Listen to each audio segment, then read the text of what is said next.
ഭൂട്ടാൻ വഴി കോടികൾ നികുതി വെട്ടിച്ചുള്ള വാഹനക്കടത്ത് കണ്ടെത്താനുള്ള കസ്റ്റംസിന്റെ രാജ്യവ്യാപകമായിട്ടുള്ള നടപടിയാണ് ഓപ്പറേഷൻ നുങ്കോർ.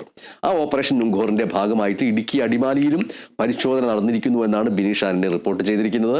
തിരുവനന്തപുരം സ്വദേശിനിയായിട്ടുള്ള പലരും സാമൂഹ്യ മാധ്യമ സ്വാധീനക അഥവാ സോഷ്യൽ മീഡിയ ഇൻഫ്ലുവൻസർ എന്നൊക്കെ വിശേഷിപ്പിക്കുന്ന ഒരു പെൺകുട്ടിയുടെ, ഒരു യുവതിയുടെ കാർ കസ്റ്റംസ് അടിമാലിയിൽ നിന്ന് കസ്റ്റഡിയിലെടുത്തു.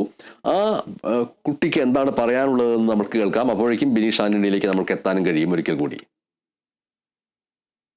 മുന്നേ ഞങ്ങൾ ഈ ഒരു വണ്ടി എടുത്തിരുന്നത് മലപ്പുറം തിരൂരിൽ നിന്നാണ്. KL55 എന്ന് പറഞ്ഞ രജിസ്ട്രേഷനിൽ നിന്നാണ് നമ്മൾ ഈ വണ്ടി എടുക്കുന്നത്. അപ്പം ഇപ്പൊ ഈ ഒരു ഇഷ്യൂ നടക്കുമ്പോഴത്തേക്ക് എല്ലാം അതർ സ്റ്റേറ്റ് വണ്ടികളാണ് കൂടുതലും വരുന്നത്. ശരിക്കും കേരളത്തിൽ രജിസ്റ്റർ ചെയ്ത്, അതായത് കർണാടകയിൽ നിന്ന് NOC കിട്ടി കേരളത്തിൽ രജിസ്റ്റർ ചെയ്ത ഒരു വണ്ടിയാണ്. ആ വണ്ടിക്ക് ഇങ്ങനെ ഇഷ്യൂ വരുമ്പോഴത്തേക്ക് അത് നമ്മൾക്ക് ഇപ്പം ഇതിപ്പോ നമ്മൾ 5th ഓണറാണ്. ഈ 5 ഓണേഴ്സ് വരെ നമുക്ക് ചെക്ക് ചെയ്യാൻ പറ്റൂലല്ലോ എന്താണ് ഇഷ്യൂ എന്ന്. കർണാടകയുടെ NOC നമ്മൾ ചെക്ക് ചെയ്തിരുന്നു, പിന്നെ KL55 രജിസ്റ്റർ ചെയ്തു, അതും നമ്മൾ ചെക്ക് ചെയ്തു, എന്നിട്ടാണ് നമ്മൾ എടുക്കുന്നത്. നമ്മൾ പ്രതീക്ഷിക്കുന്നു ബിനീഷ് ആന്റണിയെ കിട്ടിയിട്ടുണ്ടെങ്കിൽ ഈ വാർത്തയുടെ വിശദാംശങ്ങൾ എന്തൊക്കെയാണ്? ബനീഷ്, ചിപ്പു LCകൾ എന്നറിയപ്പെടുന്ന മീഡിയ ഇൻഫ്ലുവൻസറാണ്. ഈ തിരുവനന്തപുരം സ്വദേശിനാണ് ഈ ശില്പ സുരേന്ദ്രൻ എന്നറിയപ്പെടുന്ന ചിപ്പു LCകൾ. ഇവരുടെ കാറാണ് ഇന്ന് ഓപ്പറേഷൻ നുങ്കൂറിന്റെ ഭാഗമായി തന്നെ കസ്റ്റംസ് കസ്റ്റഡിയിലെടുത്തത്. അടിമാലിയിലാണ് ഈ മെക്കാനിക്കൽ പണികൾക്കായിട്ട് ഈ കാർ അടിമാലി എത്തിച്ചത്. മെക്കാനിക്കൽ ജോലികൾ തുടങ്ങുകയും ചെയ്തിരുന്നു.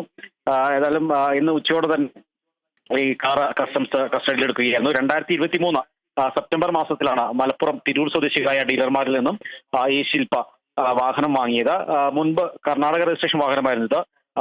തിരൂർ സ്വദേശികളായ ഡീലർമാർ കർണാടക വാഹന വകുപ്പിൽ നിന്നുള്ള NOCയും RC ബുക്കും കാണിച്ചിരുന്നുവെന്നും ശില്പ നമ്മളോട് വ്യക്തമാക്കിയിട്ടുണ്ട്. അതുപോലെ തന്നെ വാഹനത്തിന്റെ ഇപ്പോഴത്തെ ഉടമയായ ശില്പ വാഹനത്തിന്റെ 5ാമത്തെ ഓണറാണ്. ഈ കഴിഞ്ഞ ഫെബ്രുവരി മാസത്തിലാണ് ഈ മെക്കാനിക്കലും പെയിന്റിംഗ് ജോലികൾക്കായി തന്നെ ശില്പക്കാർ അടിമാലിയുള്ള വർക്ക്ഷോപ്പിലേക്ക് എത്തിച്ചത്. ഈ റാലി ഡ്രൈവറായ ശില്പ ഏതായാലും അധ്യാപക കൂടിയാണ്. അധ്യാപക ജോലിയിൽ നിന്ന് വിരമിച്ച ശേഷം ഈ അധ്യാപക ജോലിയിൽ നിന്ന് കിട്ടിയ തുക കൂട്ടി വെച്ചാണ് 15 ലക്ഷം രൂപയ്ക്കാണ് ഈ ലാൻഡ് ക്രൂയിസർ 96 മോഡൽ കാർ വാങ്ങിയത്. ഏതായാലും കാർ ഇപ്പോൾ കസ്റ്റംസ് കസ്റ്റഡിയിലെടുത്തോടെ ശില്പ വലിയൊരു ആശങ്കയാണ് പങ്കുവയ്ക്കുക. താൻ സ്വരുക്കൂട്ടിയ പണം എത്രത്തോളം സ്വരുക്കൂട്ടിയ ഒരു ആഗ്രഹിച്ചു വാങ്ങിയൊരു കാറാണ് ഇത്തരത്തിൽ കസ്റ്റംസ് കസ്റ്റഡിയിൽ എടുത്തിട്ട് പോയത്. കാർ നഷ്ടമാകുമോ എന്നുള്ളൊരു ആശങ്കയെല്ലാം തന്നെ ശില്പ പങ്കുവച്ചിട്ടുണ്ട്.